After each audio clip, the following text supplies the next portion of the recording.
আজকের রেসিপি কচুরলতি। কচুরলতিকে ছুলে কাটে ধুয়ে নিয়েছি। এরপর কচুরলতিকে জল, নুন, হলুদ, শুকনো আম দিয়ে ঢাকুন দিয়ে সিদ্ধ করে নিব। সরষে আর কাঁচা লঙ্কা বাটে নিব। কচুরলতি সিদ্ধ হয়ে গেছে। এরপরে নামায়ে ডালে নিচ্ছি। এটাকে আবার একটু জল দিয়ে ধুয়ে নিব।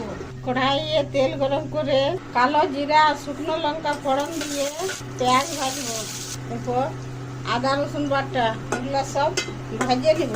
আদা রসুন আর পেঁয়াজ ভাজা হয়ে গেছে।